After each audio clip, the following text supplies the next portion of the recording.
Hi, everyone. Good morning, afternoon, good evening.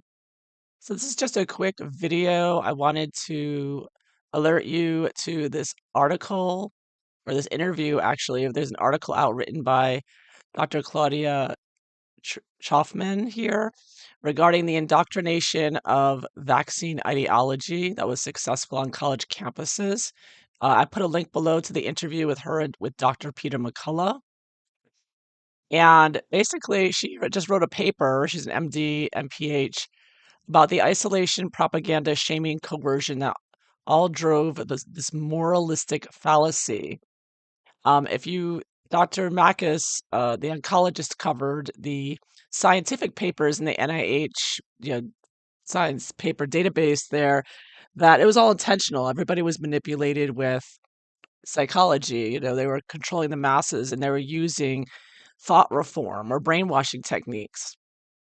And so the point of her paper, I'm not going to read the whole article here, is that she's saying that the reason their students and nobody protested the pin cushions is because the students were isolated first. And I'll just read this one part.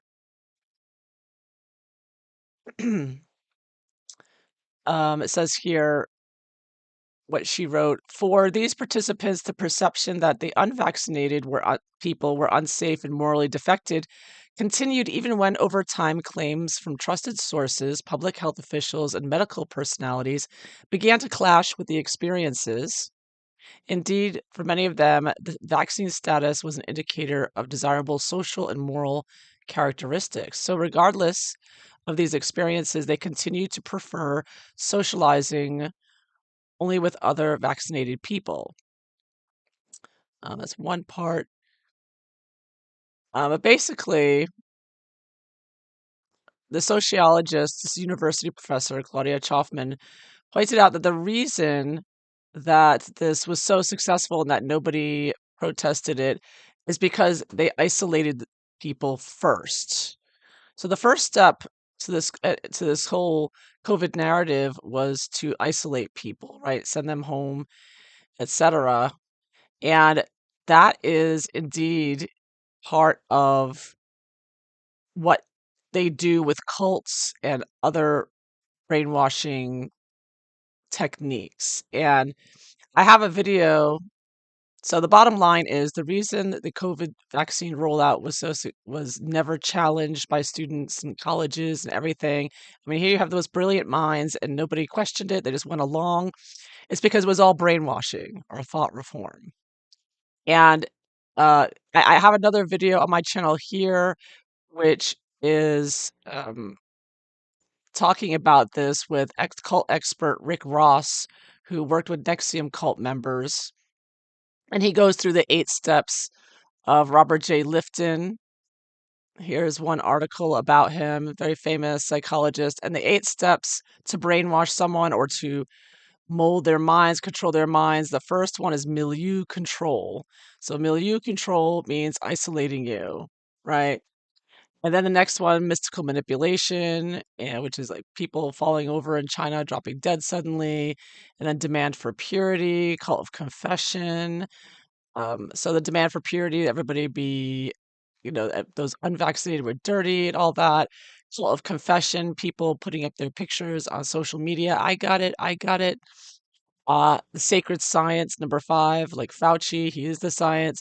Now, all of these things don't have to be in play to brainwash people, but most of them are. Then you're being mind controlled, you know, you're being under in the control of thought reform. So this worked. The point I'm trying to make, it worked on everyone. So we need to learn from what just happened with COVID to not repeat history. Because as this is all part of thought control, mind control, and this doctor is this professor is pointing out it worked. They used mind control techniques on the population It's well known, these techniques, or anyone who looks into it. I mean, most people, I guess, aren't gonna study this and study cults like true crime people do. But she's pointing out how successful this worked. All they had to do was lock you down first, and then they said, "Okay, you can come out, but only if you get this." And everybody just went along with it, all the masses. So this was mass brainwashing that just happened. I mean, people need to be aware of this. It happened. Just and another example, another psychologist or therapist, Dr. Stephen Hassan. He's a former Mooney member. He used to be in a cult. He got out, and he has you can find videos about of him uh, on YouTube and books he's written. But he's famous for the bite model. Puts thought reform or the way methods people use to control other people with undue influence. So they don't like to say brainwashing anymore because it's a charged word. So they say thought reform or undue influence. And it's the first thing of his bite model: behavior, control a physical environment. So he's giving you here how you can tell whether you're in a cult or not, right? So do they control your environment, rigid rules? So look at this. If you think of this with COVID and what we just went through, and you look at his bite model for are you in a cult? This is to decide if you're in a cult or not. The cult of COVID. The first one is control a physical environment. Check. Rigid rules. Check. Remember all those circles, 6 feet apart, arrows in the grocery store, right? Rewards and punishments. Check. You got fired if you didn't get dependence and obedience. Check, check. Information. The next one, the bite model. Information, deception. Check. Propaganda. Check, check, check. Discourage access to outside sources of information. Are you one of the? Please, I'm still censored on YouTube. This video may be censored. I'm almost losing another channel right now because I put up a video clip of Children's Health Defense. So check, check, check, check, check, still going on. Insider, outsider doctrine.